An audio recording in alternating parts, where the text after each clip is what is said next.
We'll be evaluating Georgia's speech. Peter, the floor is yours. Thank you very much, Mr. General Evaluator, fellow Toastmasters, and my speaker, Madam Toastmaster Georgia. Madam Toastmaster Georgia, Giannis Antetokounmpo is known as the Greek Freak. As you know, he plays for the Milwaukee Bucks.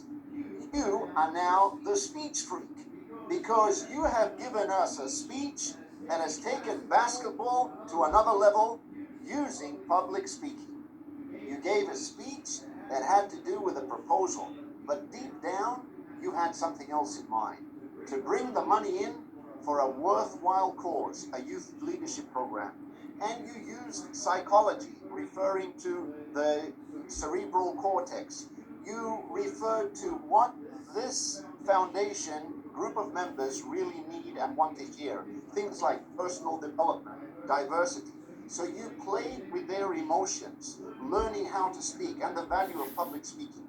You talked about the logistics of how this public speaking wave of interest that you're trying to promote to gather money will work for them and will work for the youth.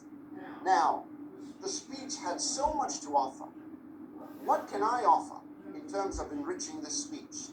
I would say that this speech would really go a notch higher if we had a little more persuasion. And the best way to persuade people is obviously through rhetorical questions. The idea of dialogue comes in three different areas, as we know. It has to do with internal dialogue when you're up against psychological conflicts, role-playing dialogue when you're sharing ideas and discussing things, and rhetorical questions that throw out the emotions to your audience. In this case, it was the board of directors that would sponsor your program. How about taking them down nostalgia lane? How about taking those people that you need their money and their support? Fellow foundation members, think back to when you were young, roaming the streets carelessly and playing around, how carefree you felt. And think about our youth of today and how they feel lost in cyberspace. Is that something that is fair for them to really experience? Or is it something that we can put our hand on and change the course of destiny?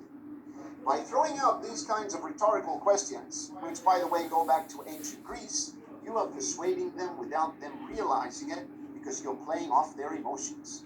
I believe that this speech will become a selling masterpiece, not only in Toastmasters, but in the NBA when you want to get funding for your projects, when you play on the emotion of your audience. And the best way is through rhetorical devices. All in all, a great speech. You had psychology, you had human development, and everything that has to do with that. Put in a little bit of rhetorical devices, and you've got them in the palm of your hand. Over to you, Mr. General Evaluator. Thank you, Peter, for that evaluation. The NBA does have deep pockets. Maybe they'll be willing to give up some of that money. Our third